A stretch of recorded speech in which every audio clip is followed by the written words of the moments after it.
Rajshahi ওয়ারিয়র্সের captain Nazmul Hossain শান্তর বিপিএলের সময়টা বেশ ভালো কাটছে। অথচ ঘরোয়া লিগে পারফর্ম করতে থাকা এই ক্রিকেটারেরই কিনা সুযোগ হয়নি বিশ্বকাপের স্কোয়াডে। নোয়াখালী এক্সপ্রেসের হাসান মাহমুদও দারুণ খেলে স্কোয়াডে অনুপস্থিত।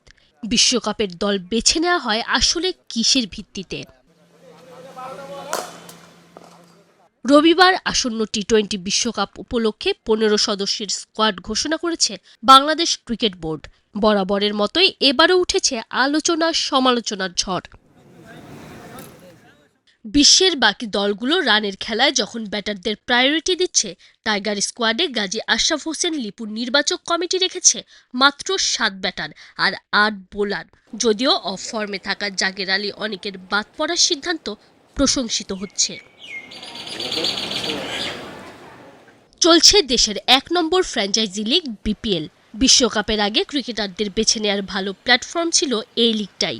অথচ কিসের কি, দলের সুযোগ হয়নি এখন পর্যন্ত টুর্নামেন্টের হাইয়েস্ট স্কোরার শান্তর। দারুণ ফর্মে থাকা হাসান মাহমুদও নেই বিবেচনায়। তরুণ রিপন মণ্ডলও অনেকদিন ধরেই ভালো খেলছেন, তবে সুযোগ মেলেনি এবারও।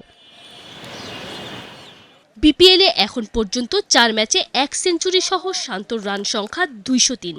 3 ম্যাচে মাত্র 5.25 ইকোনমিতে হাসান মাহমুদের উইকেট সংখ্যা 3। এরপরও দুজনের কাউকেই বিবেচনায় রাখেননি নির্বাচকরা।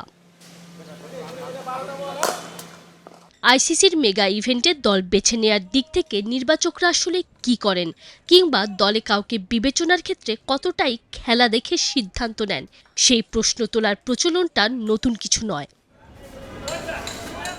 Tanzim Oishi, Star news.